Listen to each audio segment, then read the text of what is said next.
இந்த இன்ஸ்டாகிராம்லேயும் இந்த யூடியூப்லேயும் போட்ட வீடியோவை மோஜி ஆப்பில் போட்டிருந்தா இன்றைக்கி ஒரு மாடி கூட கட்டியிருந்துருக்கலாம். நம்மளோட வாழ்க்கையை இப்படி தான் தேவையில்லாமல் வேஸ்ட்டாக காலத்தை கழிக்கிறோம். ஆமாம், ஏன் கேட்குறீங்க? இந்த மாதிரிலாம் வரும் நான் எதிர்பார்க்கவே இல்லை.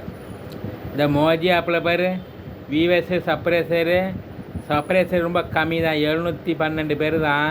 ஆனால் ஒரு வீடியோ போகுது 900 வியூவர்ஸு, 300 வியூவர்ஸு.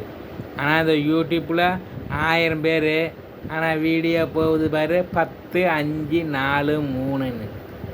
இந்த இன்ஸ்டாகிராமில் 4000 வீடியோ போட்டுக்கிறேன். அந்த 4000 வீடியோவுக்கு நேரம் மோஜியில் போட்டிருந்தா மாடி வீடு கட்டி அண்ணாந்து பார்த்தா கழுத்து சுளிக்கிற அளவுக்கு தயாராக இருந்திருப்பேன். சரி, இருக்கிற கொஞ்ச காலமாச்சும் மோஜி பக்கம் போவோம். மோஜிஜி காசு கொடுக்குறாரம்மா, அதாச்சும் வாங்கி வீட்டை கட்டிக்கிட்டு சரிங்க இங்கே பண்ணிக்கிட்டு ப்ரெஸ்ஸாக அடுத்தடுத்த எபிசோடை சந்திப்போம்.